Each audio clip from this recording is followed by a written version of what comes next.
Salam YouTube, Qrafon online'dır. Bugün o qədər bomba xəbərlər var ki, sizin gözünüz alnınıza çıxacaq. Yox, bunu intriqa yaratmaq üçün demirəm. Və ya bu videonu sona kimi izləməyiniz üçün də demirəm. Amma videonu sona kimi izləsəniz, görəcəksiniz ki, mən düz deyirəm. Mən başlayayım, siz isə like edin. Like-a hazırsınızsa, hazırsınızsa başladıq. Bu il Google şirkəti Pixel 5a smartfonlarını artıq 11 iyun tarixində təqdim edə bilər. Bu hadisə əvvəl nəzərdə tutulduğundan çox tez baş verəcək. Insiderlərə inansaq, bu versiyanın dizaynı əvvəlkində olduğu kimi olacaq. Növbəti xəbərimiz çox maraqlıdır. Google şirkəti Google Map xəritələrində düzəlişlərin edilməsinə izin verir. İndi xəritələrdə olan yollara düzəliş edə, silə və ya yeni yolları xəritəyə köçürmək mümkün olacaq. Hətta küçələrin adını dəyişdirmək mümkün olacaq. Bundan başqa bir çox düzəlişlər etmək də olacaq. Və əlbəttə ki, istifadəçilərin etdikləri düzəlişlər mütləq olaraq Google tərəfindən yoxlanılacaq.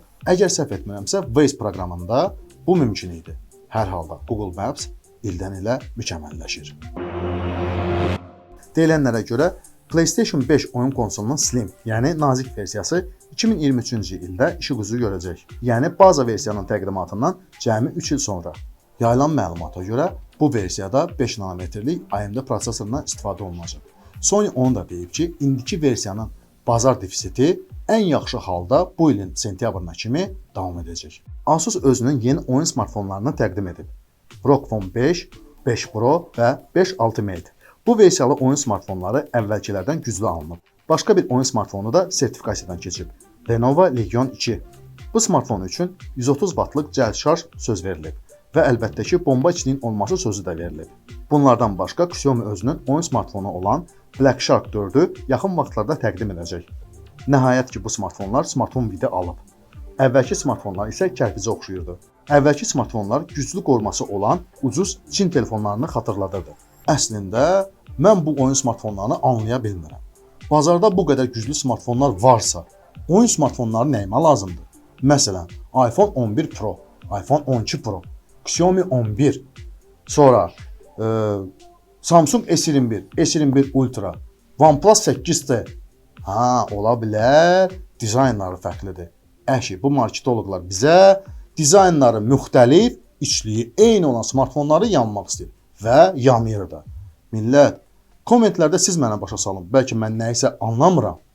Oyun sahəsində olan sonuncu məlumatı çatdırım. MSI özünün yeni oyun notebookunu təqdim edib. Bu notebook RTX 3080 video kartında işləyir və MSI çox yaxşı başa saldı ki, bu tank kimlər üçün nəzərdə tutulub. Notebookların reklamı üçün MSI öz rəsmi səhifəsində bu notebookun hash rate-ini təqdim edib. Bu notebookun bir ay durmadan efrim mining edəcəyini elan edib. Amma bir müddət sonra bu məlumat MSI-nin rəsmi səhifəsindən yoxa çıxıb. Ola bilsin ki, narazı gamerlər MSI-ı pazlayıb. Çünki gamerlər dünyada minerlərə nifrət edir. Siz də minerlərə olan fikrinizi kommentlərdə yaza bilərsiniz. İndi isə Huawei-dən olan məlumatları sizə çatdırım. Yox, tapmadınız. Tələsməyin, tək-tək bütün xəbərləri sizə çatdıracağım. İlk olaraq P50 Pro smartfonunun dizaynına bir fikir verin. Bu dizaynın zirzibil olması ilə siz də yəqin ki, razı olarsınız. Mən bunun növbəti fake olması ilə razılaşardım. Amma bu renderi OnLynx yayıb.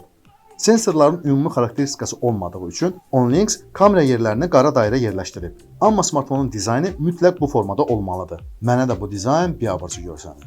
Amma praktika göstərir ki, gələn illəri bir çox smartfonlar imенно bu dizaynda bizə təqdim olunacaq. Hamı renderləri pisləsə də, real gadgeti ələ çatanda görürsən ki, bu smartfon o qədər də urod deyil. Yaxşı məlumat ondan ibarətdir ki, Çinin böyük prosesor istehsalçısı olan SMIC şirkəti 14 nanometrlik T-proses texnologiyasını artıq mənimsəyə bilib və daha nazik normaya keçməyə hazırlaşır. Logikaya əsasən SMIC 10 nanometrə keçməlidir, amma şirkət rəsmisi SMIC-in 7 nanometrə keçəcəyini deyib. Bunu Huawei-in xilası üçün etməyi düşünür. Əlbəttə ki, bu keçid hələ çox vaxt aparacaq. Amma söz-söhbətlər təsdiqlənsə, deməli SMIC iri addımlarla qabağa gedə bilir. Amma bu o demək deyil ki, Google servislərlə problemlər həll olub. Növbəti məlumat sizin beyninizin qapağını atacaq.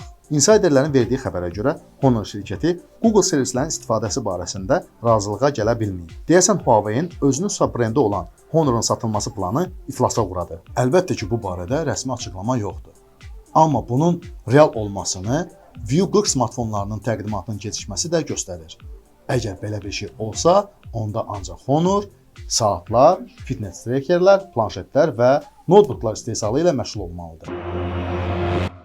Samsung 2 aşağı büdcəli smartfonların təqdimatına hazırlaşır. Bir müddət öncə M12-ni, daha sonralar isə M42-ni təqdim edəcək. Zənnimcə bu smartfonları siz görməlisiniz. Hər iki smartfon 6000 mAh-lıq akkumulyator əldə edib. Sevindirici haldır ki, istehsalçılar standart smartfon formalarına belə böyük tutumlu akkumulyator yerləşdirə bilib. Bundan başqa isə hər iki cihaz yüksək tezlikli ekranlara sahibdir. M12 smartfonunda damcıvari kamera kəsikli TTF displey belə 90 Hz tezliyə malikdir. İndi tam əminliklə demək olar ki, 60 Hz tezlikli ekranlar keçmişdə qaldı. Samsung fanatları S21 Fan Edition smartfonlarının təqdimatını gözlədiyi zaman Wi-Fi Alliance bazasında keçən il təqdim olunmuş S20 Fan Edition smartfonlarının 3 yeni modeli görsənib. Fabrika adlarına baxsaq, bu smartfonlar həm 1, həm 2 sim kartlı olacaq. Bunlardan başqa heç bir məlumat bazada yoxdur. Tək Android 11 və One UI 3.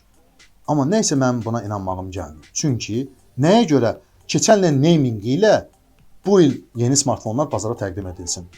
Bu Samsunga heç oxşamır. Amma bu il Samsung bütün bazarları qatlanan displeyli smartfonlarla bol edəcək. Analitiklərin verdiyi xəbərə görə Samsung bu il keçən ilkindən 10 dəfə çox qatlanan displeyli smartfonlar sata biləcək. Deyilənlərə görə Samsung bu ilin 3-cü rübündə 3-cü Fold-unu bazara təqdim edəcək və bu da bomba effekti yaradacaq. Bəzi insiderlərin verdiyi məlumata görə isə Fold 3 ekranaltı frontal kamera əldə edəcək. Amma bu Samsungda axı 100% nə isə tərs məsəb eləyəcək. İndi isə bütün Android smartfonlarının istifadəçiləri üçün əla bir xəbər. Google Fotonun stabil versiyası təqdim olunub. Bu versiya bütün Samsung smartfonlarında əla işləyir. Hətta Exynos prosesorlu Samsung smartfonlarında da. Google Foto deyənlər üçün cavab. Samsung smartfonları Google fotolarla çox super şəkillər çəkir. Əgər telefonunuzda video çəkiliş zamanı stabilizasiya yoxdursa, bu tətbiqi yazmaqla telefonunuz 2-3 formada stabilizasiya əldə edir. Bir sözlə, Google Foto bütün Android smartfonlarında super işləyir. İndi isə Realme-dən danışaq. Realme 2 smartfonunu bazara təqdim etməyə hazırlaşır. Realme 8 və 8 Pro.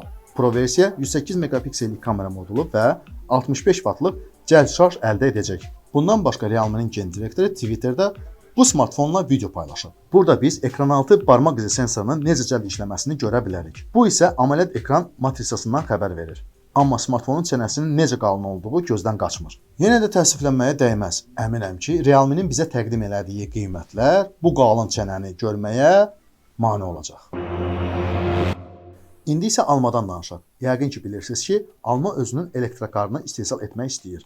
Əlbəttə ki, bunu öz əlləri ilə etməyi düşünmür. Belə praktika bildiyiniz kimi iPhone-ların istehsalında istifadə olunur. Apple mühəndisləri özləri hər şeyi düşünür, daha sonra çertyojlar istehsalçı şirkətə verilir, o isə sifarişləri yerinə yetirir. Tim Cook bu iş formasını avtomobil istehsalında da tətbiq etməyi düşünür. Amma Almanın şərtləri ilə bir çox avto istehsalçılar razı deyil.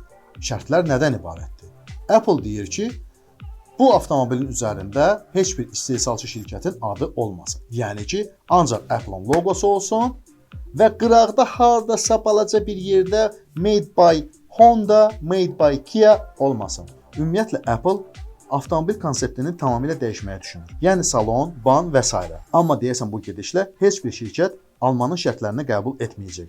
Cəmaət, mənə deyə bilərsiniz, sizdən kimsə triskatekofobiyadan əziyyət çəkir, özünüzü yormayın. Mən bilirəm ki, bizə baxanların çox hissəsi bunun nə olduğunu bilmir. Triskatekofobiya, onun rəqəmindən qorxu xəstəliyi. Xarici insiderlərin verdiyi xəbərə görə Apple triskatekofobiya xəstəliyindən moşna əziyyət çəkir. Elə buna görə də iPhone 13 heç vaxt olmayacaq. Bu il Alma iPhone 12s namingindən istifadə edəcək. Növbəti il isə iPhone 14 bazara təqdim olunacaq. Demək olar ki, bir çox ölkələrdə triskatekofobiya xəstəliyindən əziyyət çəkənlər çoxdur. Məsəl üçün, otellərdə 13-cü mərtəbə, 13-cü otaq deyilən bir anlam yoxdur. Yəni 12-ci mərtəbə gəlir, sonra gəlir 12A, 12C və ya 12+1, daha sonra 14-cü mərtəbə. Bəs deyəcəksiniz ki, nəyə görə iOS 13 var? iOS-ə biz pul ödəmirik. Amma iPhone-lar üçün isə nə isə mən 13 rəqəmdən qorxanları anlaya bilmirəm. Siz də kommentlərdə yazın, hansı rəqəmdən siz qorxursunuz.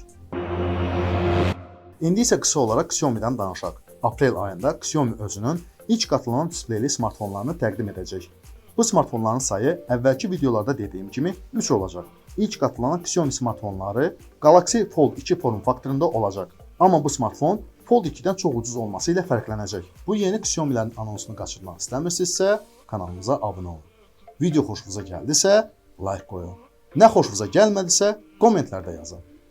Bizim Facebook, Instagram, Telegram və Twitter səhifələrimizə abunə olmağı unutmayın. YouTube'da olduğumuz üçün sizinlə sağollaşmırıq.